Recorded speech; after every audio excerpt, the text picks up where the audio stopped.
Labdien! Mani sauc Vaira Dreimane, es pārstāvu biedrību Inkocentrs, kas sniedz bezmaksas konsultācijas inkontinences jeb urīna fēču nesturēšanas jautājumos.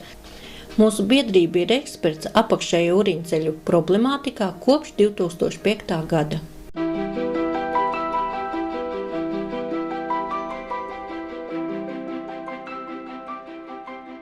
No 2012. gada 1. janvāra ir stājušies spēkā ministru kabineta noteikumi numur 899 ambulatorai ārstēšanai paredzēto kompensējamo medicīnas zāļu un medicīnas ierīču izrakstīšanas kārtība jaunā redakcija. Tas nozīmē, ka pacientiem pirmo reizi izrakstot kompensējamo recepti kādai konkrētai diagnozei, kas ir iekļauta kompensācijas sistēmā, tiek norādīts vispārīgais zāļu nosaukums vai medicīnas ierīces vispārīgais nosaukums. Ņemot vērā radušās daudzās neskaidrības no pacientu, farmaceitu un ģimenes ārstu puses par jauno izrakstīšanas noteikumu kārtību, šodien mēs vēlamies izskaidrot jauno noteikumu kārtību inkontinences līdzekļu izrakstīšanā jauniem pacientiem, kuriem līdz šim nekad netika izrakstīti šie inkontinences līdzekļi. Gribam atgādināt un uzsvērt, ka jaunā kārtība attiecas uz pacientiem, kuriem pirmo reizi tiks izrakstīti šie inkontinences līdzekļi. Savukārt uz vecajiem pacientiem, kuri līdz šim jau lietojuši konkrēta ražotāja inkontinences līdzekļi, jaunā kārtība neattiecās. Šis skaidrojums ir tapis sadarbojoties ar Nacionālo veselības dienestu.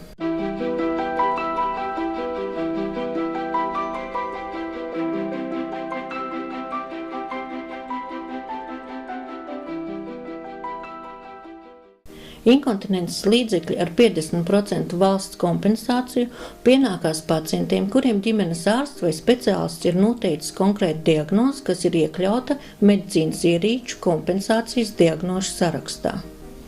Ar pilnu šo diagnožu sarakstu jūs varat iepazīties Nacionālā veselības dienesta mājaslapā, kā arī sīkāku informāciju par to, vai jūsu diagnoze ir iekļauta kompensējamo medicīnas ierīču diagnožu sarakstā, jūs varat uzzināt, zvanot uz mūsu centru pa tālruni 67 56 96 96.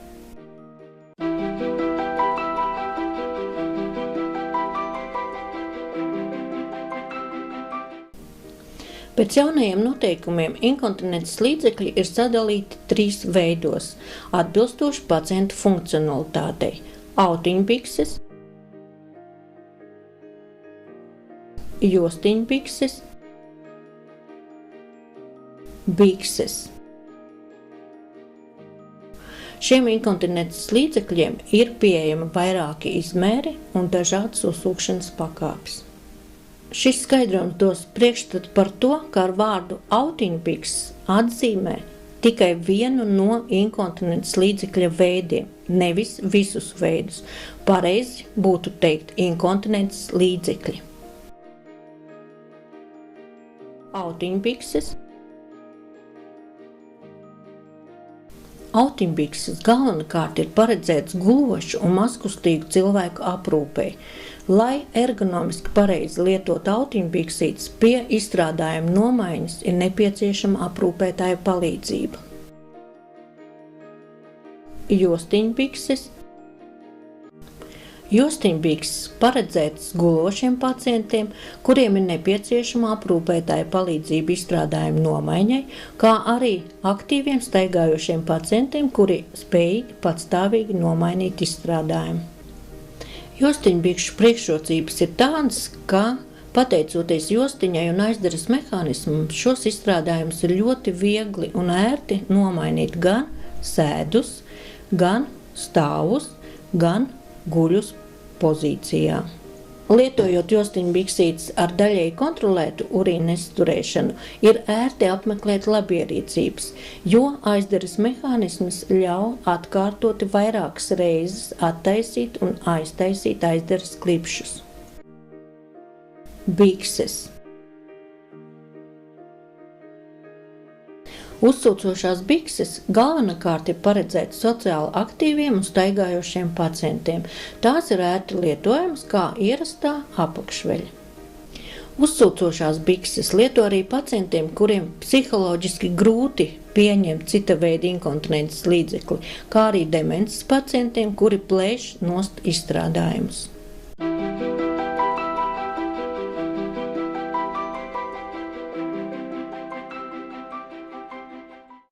Katram inkontinences līdzekļa veidam ir pieejami vairāki izmēri. Lai pacients justos ērti un nerastos urīna noplūdes, ir ļoti svarīgi izvēlēties atbilstošu izmēru. Extra small – ļoti mazs, small – mazs, medium – vidējs, large – liels, extra large – ļoti liels. Visbiežāk izmērs atbilst apģērba izmēram, bet precīzāk izmēru var uzzināt, izmērot gurnu apkārtmēru.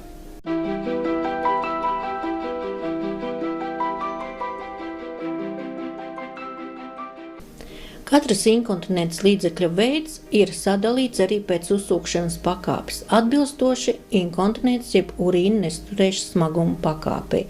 Vidēja, smaga, ļoti smaga. Lietojot vidēju urīna nesturēšanas pakāpei atbilstošu izstrādājumu, izstrādājums būs plānāks. Lietojot smagai urīna nesturēšanas pakāpei atbilstošu izstrādājumu, izstrādājums būs vidēji biezs. Bet ļoti smagai urīna nesturēšanas pakāpei paredzētie izstrādājumi būs ar maksimālo uzsūkšanas pakāpi. Kad esam iepazinušies ar inkontinences līdzekļa veidiem, to izmēriem un uzsūkšanas pakāpēm, vēlamies paskaidrot, kā pareizi izvēlēties atbilstoši inkontinences līdzekli.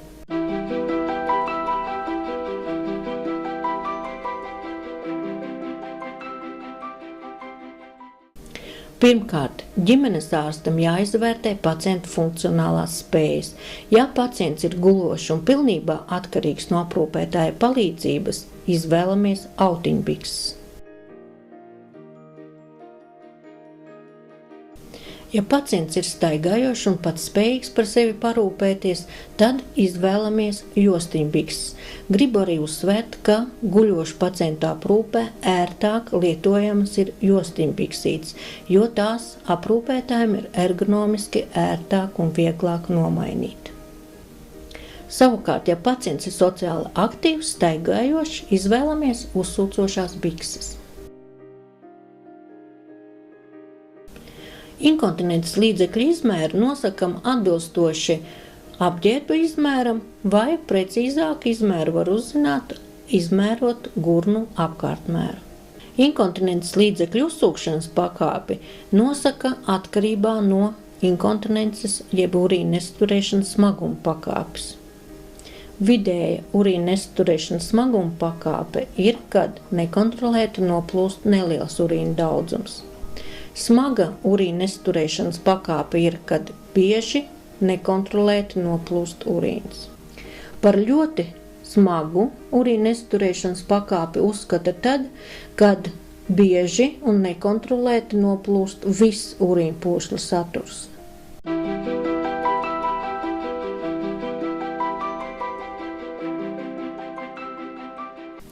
Ģimenes ārstam izrakstot recepti jānorāda valsts kompensācijas apjoms procentuāli, tie ir 50%, diagnožu kods atbilstoši diagnožu kodam kompensācijas sarakstā.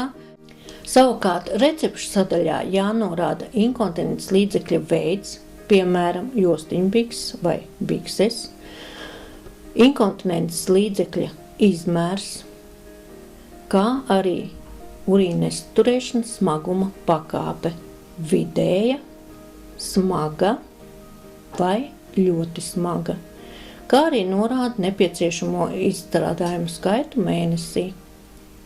Recepšu sadaļā norāda arī lietošanas biežumu.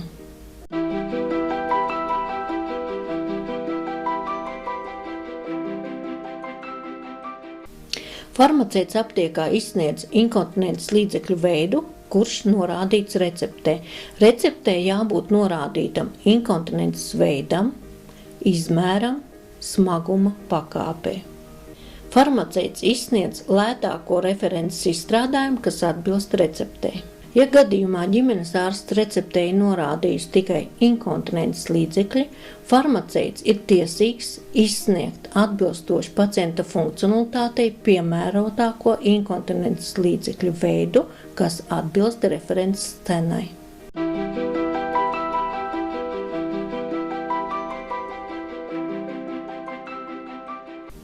Vēlos vēlreiz atgādināt, ka šie jaunie inkontinences līdzekļu izrakstīšanas noteikumi attiecas tikai uz pirmreizējiem pacientiem, kuriem šie inkontinences līdzekļi tiks izrakstīti pirmo reizi. Uz pacientiem, kuri jau līdz šim lietojuši kādu konkrētu ražotāju izstrādājumu, jaunie noteikumi neattiecās. Liels paldies jums par veltīto uzmanību! Ja radušies kādi neskaidri jautājumi vai vēlaties sīkāku informāciju par jauno sistēmu, apmeklējiet lūdzu Nacionālo veselības dienesta mājaslapu vai zvaniet mums pa telefonu 67 56 96 96. Lai jums laba veselība! Biedrība Inko centrs atrodas Rīgā, Andreja Saharova ielā 16, 105. kabinetā, Veselības centrā Pļaunieki. Telefons 67 56 96 96. Sīkāku informāciju jūs varat atrast, apmeklējot mūsu mājaslapu www.inkocentrs.lv, kā arī sekojot līdz Inko centra jaunumiem YouTube un Twitter vietnēs.